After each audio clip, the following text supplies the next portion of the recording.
Hello friends, இந்த வீடியோவில் ரொம்பவே பழைய காலத்து ரெசிபி அப்படின்னு சொல்லலாம். ஒரு டேஸ்டியான ரெசிபி கூட. கறி எடுத்திங்கன்னா கண்டிப்பாக நீங்களும் இந்த வீக் இந்த ரெசிபியை ட்ரை பண்ணி பாருங்கள். இங்கே பார்த்தீங்கன்னா இந்த ரெசிபி வந்துட்டு தவா பால் அப்படின்னு சொல்லிட்டு சொல்லுவோம். அது கேட்டாலே கறியை பார்த்தீங்கன்னா நல்லா இந்த மாதிரி ஊட்டிலலாம் பாருங்கள், இந்த மாதிரி நல்லா ஸ்லைஸ் பண்ணி கட் பண்ணி அதை கத்தியில் வந்துட்டு நல்லா தட்டி கொடுப்பாங்க. ஸோ நம்ம வீட்டிலே வந்து ஈஸியாக இதை வந்துட்டு செஞ்சிடலாம். ஸோ நீங்களும் இந்த வீக் வந்து கறி எடுத்தீங்க அப்படின்னா இந்த மாதிரி கட் பண்ணிவிட்டு வாங்கிக்கோங்க. அடுத்ததான் இந்த ரெசிபி செய்கிறது பார்த்தீங்கன்னா, நான் இன்றைக்கி 1 கிலோவில் கறி எடுத்திருக்கேன். ஸோ வந்துட்டு நல்லா ஒரு கைப்பிடி ஃபுல்லாக வந்துட்டு பூண்டு, அதே மாதிரி அதை விட கொஞ்சம் கம்மியாக இஞ்சி, ஒரு கைப்பிடி அளவுக்கு மல்லித்தலை, ஒரு சின்ன துண்டு வெங்காயம், ஒரே ஒரு பச்சை மிளகா. இப்போது நம்ம இந்த எல்லா ஐட்டத்தையும் வந்துட்டு மிக்சியில் நல்லா பேஸ்ட் பண்ணி எடுத்துக்கலாம். பாருங்கள், இந்த மாதிரி அரைச்சி எடுத்துக்கலாம். என்னோட பாட்டி அம்மாலாம் பார்த்தீங்கன்னா இந்த மசாலாவை கூட வந்து அம்மியிலே தான் அரைப்பாங்க. ஆனால் நான் டைம் இல்லைன்றனால மிக்சியில் அரைச்சிட்டேன். இப்போது இந்த மசாலாவை அப்படியே கறியில் நம்ம கொட்டிடலாம். அடுத்ததாக இதில் நான் ஒரு 2 ஸ்பூன் அளவுக்கு பெப்பர் பவுடர் ஆட் பண்ணுறேன். அடுத்ததாக 1 ஸ்பூன் அளவுக்கு கரம் மசாலாவை ஆட் பண்ணிக்கலாம். தேவையான அளவு உப்பு ஆட் பண்ணிக்கலாம்.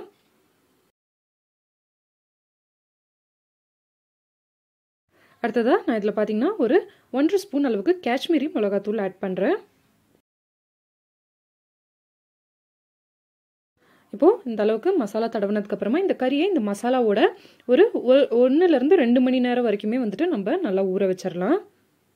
இப்போது கறி பார்த்திங்கன்னா நல்லா அந்த மசாலாவில் ஒரு 1 மணி நேரம் ஊறினதுக்கப்புறமா இப்போ நம்ம பார்த்திங்கன்னா இந்த மாதிரி அம்மி, உங்கள் வீட்டில் அம்மிக்கல் இருந்துச்சுன்னா அம்மிக்கல் யூஸ் பண்ணுங்கள். அப்படி இல்லைன்னா கண்டிப்பாக இந்த மாதிரி தட்டுறதுக்கு ஏதோ ஒரு பொருள் வச்சுருப்பீங்க, அதை நீங்கள் யூஸ் பண்ணி கூட இந்த மாதிரி பண்ணலாம். அப்படி இல்லைனாலும் நம்ம இந்த பருப்பு கடையிறதுக்கு வச்சுருப்போம் இல்லையா, அதை வச்சு கூட நீங்கள் இந்த கறியை நல்லா தட்டிக்கலாம். நான் அம்மி இருக்கிறனால அம்மியில் வந்துட்டு தட்ட போகிறேன். நார்மலாகவே பார்த்திங்கன்னா இந்த ரெசிபிக்கு கறியை வந்துட்டு அம்மி வச்சு தான் தட்டுவாங்க.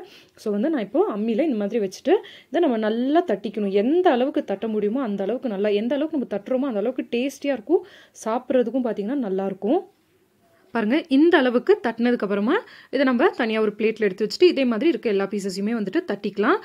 இது வந்து பார்த்திங்கன்னா ஒரு பழைய காலத்து ரெசிபின்னு சொல்லலாம். ஸோ இதில் வந்துட்டு பெருசாக எந்த ஒரு மசாலாவுமே ஆட் பண்ண மாட்டாங்க. நான் வந்து இந்த காஷ்மீரி மிளகாத்தூள் கூட அந்த ஒரு கலருக்காக தான் நான் ஆட் பண்ணியிருக்கேன்.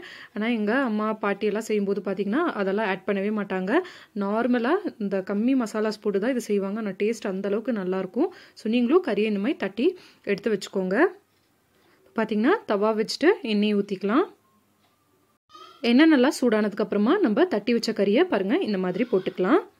இதே மாதிரி தட்டி வச்சுருக்கிற எல்லா பீசஸையும் இதில் போட்டுக்கலாம். ஒரு பக்கம் குக் ஆனதுக்கப்புறமா இந்த மாதிரி இன்னொரு பக்கம் திருப்பி போட்டுக்கலாம். நார்மலாக இந்த ரெசிபி பார்த்திங்கன்னா கொஞ்சம் நல்லா கிறிஸ்பி ஆகிற வரைக்கும் விட்டு எடுத்தோம் அப்படின்னா சாப்பிட்றதுக்கு நல்லாயிருக்கும். சுட்டு வைக்கவே பார்த்திங்கன்னா திரும்பி பார்த்திங்கன்னா தட்டு காலியாக இருக்கும். அந்த மாதிரி எல்லாம் வறுத்து வைக்கவே எடுத்து சாப்பிட்டுட்டு இருப்பாங்க. அந்த அளவுக்கு ஒரு டேஸ்டியான ரெசிபி. ஊட்டி சைடில் பார்த்திங்கன்னா இது ஒரு காமனான ரெசிபி அப்படின்னு சொல்லலாம்.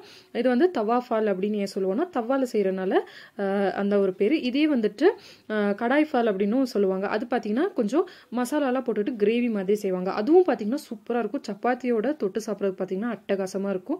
ஸோ கண்டிப்பாக அந்த ஒரு ரெசிபியும் நான் உங்கள் கூட ஷேர் பண்ணுறேன். இப்போ பார்த்தீங்கன்னா இது நமக்கு எல்லா பக்கமும் ஃப்ரை ஆனதுக்கப்புறம் இந்த மாதிரி திருப்பி போட்டுக்கலாம். இப்போ பாருங்கள், நல்லா இந்த அளவுக்கு வறுபட்டதுக்கப்புறமா இதை நம்ம எடுத்து ஒரு பிளேட்டில் வச்சுக்கலாம்.